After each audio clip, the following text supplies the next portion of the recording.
That's right. That's right. It's your boy, Brother Black One, here with another strong video. Today's topic, we'll be talking about closure in relationships. Closure in relationships.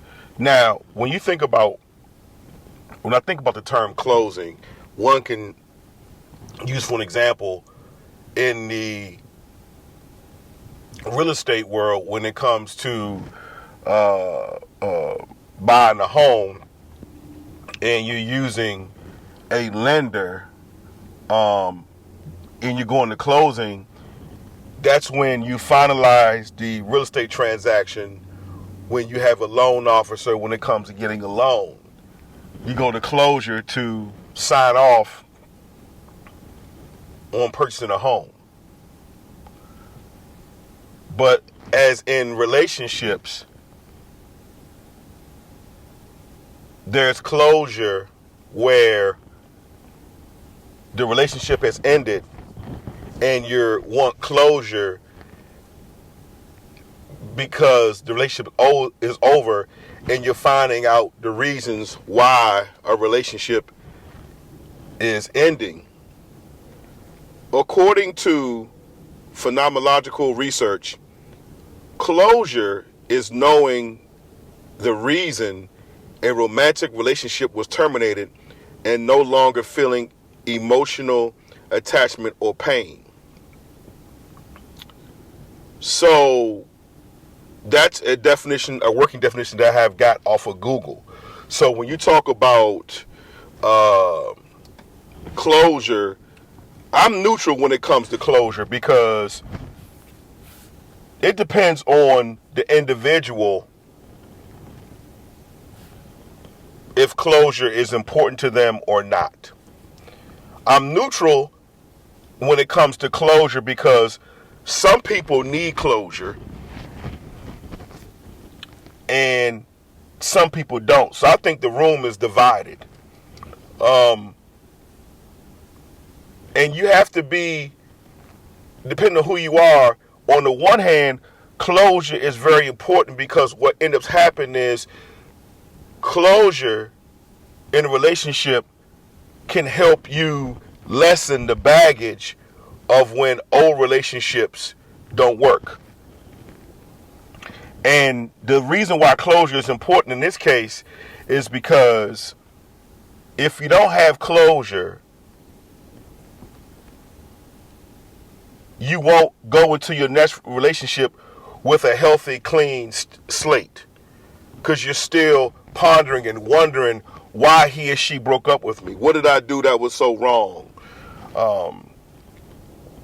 And you want closure. Now you have people that get closure, and they get closure, and they don't. They're in their mind. They are in denial about closure. They won't accept the reason why you told them it was over. Now that's somebody who's gotten closure, but in their mind, they don't want to accept the fact. That can be dangerous because these people can turn out to be, quote unquote, psychotic, if you will. And then on the other side, there are people that don't need closure at all. They're fine with it being over. They've moved on. And then there's the case of when both of you in the party know why it's over because of the detrimental behavior that's been displayed on either side, and you can't wait to get out, and then you can just move on knowing that this is not good for me. So on the other hand, you got one side, people who need closure because without it, they're going to drag that into the next marriage, i.e.g. baggage. And on the other hand, there's people who don't need closure because they can just move on because they're mature enough to figure out this is why it was over and I'm good with that. So you have to decide, ladies and gentlemen, which side of the closure coin you're on. Is it heads? I need closure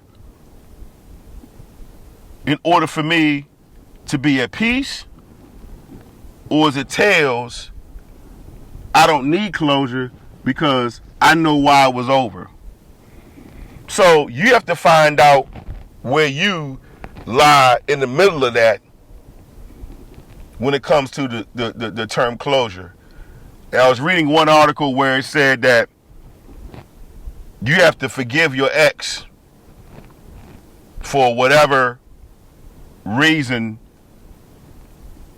if you don't get a reason why to close. You have to be okay with not getting an answer. And I know a lot of people play the psychological games because what I've witnessed as of recent is people won't give you closure because they purposely want to have you linger on and lead you along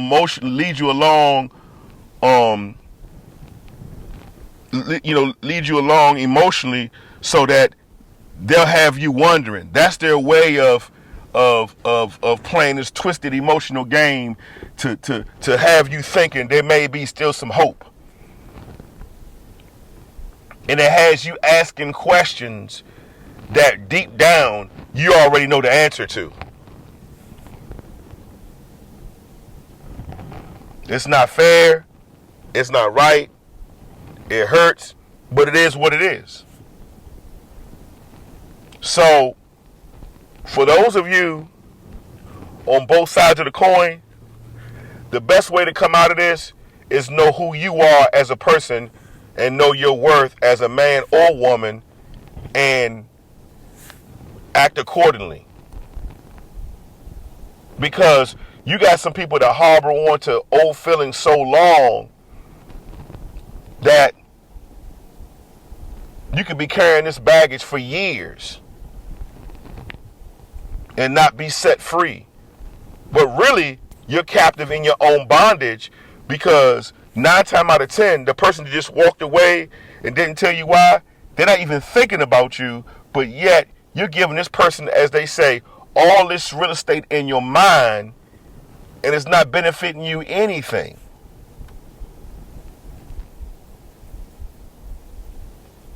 So I would say find out who you are, work on yourself to know who you are, and then work on the fact that I can be mature. If something ends, then it ends. It wasn't meant to be. You can always play that vantage point. It just wasn't meant to be.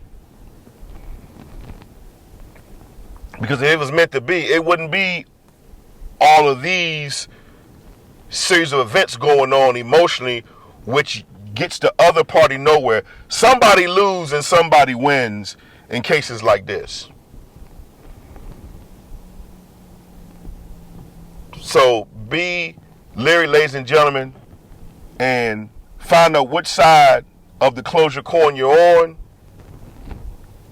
And if you're on the one side where you think you need it, you may find out if you do enough soul searching, you really don't need it. But at the end of the day, that choice is yours. This is Brother Black One with another strong video. Till next time, family. Peace.